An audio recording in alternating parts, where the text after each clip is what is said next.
गुरुदेव। कर्मों की सजा से कोई बच नहीं पाया।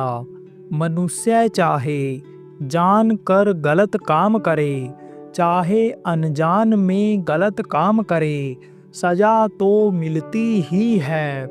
कर्म करने के लिए तो आप आज़ाद हो, लेकिन उन कर्मों का फल भोगने के लिए आपको आज़ादी नहीं है। परम संत बाबा उमाकांत जी महाराज ने सत्संग में कहा कि मनुष्य शरीर को देने वाले ने आपको कर्म करने के लिए आज़ाद कर दिया है।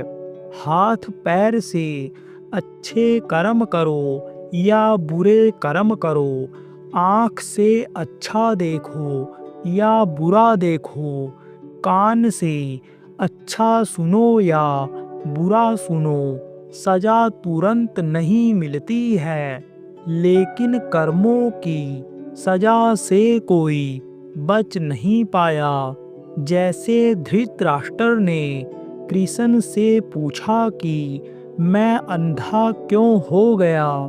कृष्ण भगवान ने कहा, तुमने गलत काम किया था, तुम्हारे कर्म खराब थे।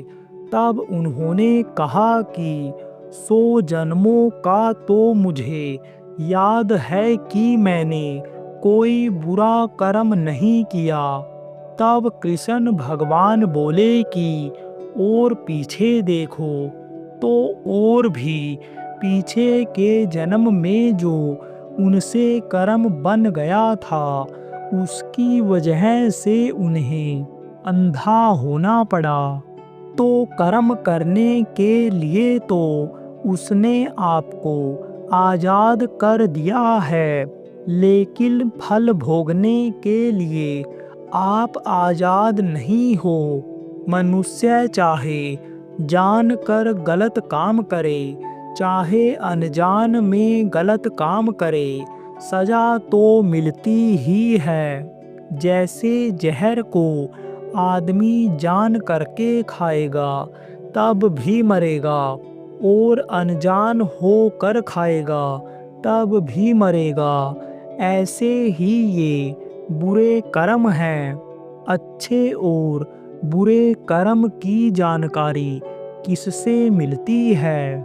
अच्छे और बुरे कर्म की जानकारी सत्संग से मिलती है। और कुछ चीज़ें ऐसी भी हैं जो समाज बता देता है या बचपन से ही घर में बड़े बता देते हैं। जैसे बच्चा खेल रहा है और जब चींटी को देखता है तो उसको मारने लगेगा, तब माँ कहती है, नहीं बेटा, नहीं मारना चाहिए, जीव हत्या पाप है। लेकिन अगर कोई ऐसा मिल गया जो कहता है, मार दो, काट दो, कुछ नहीं होगा, तो वह वैसा ही सीख जाता है। जीव हत्या के पाप का फल भोगना पड़ता है। बहुत से लोग अंडा खाते हैं, वे जानते भी हैं कि नहीं खाना चाहिए, लेकिन उनकी आदत बन गई। अंडा क्या है? जैसे जब माताएं मासिक धर्म होती हैं तो खराब खून इकट्ठा हो जाने पर बच्चा बन जाता है। ऐसे ही जब मुर्गियों का खराब खून इकट्ठा होता है तब वह अंडा बन जाता है।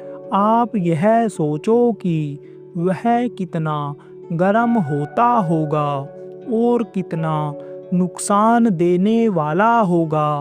उसमें जीव हत्या भी होती है, तो इस हत्या का पाप लगता है और फल भोगना पड़ता है। जय गुरुदेव।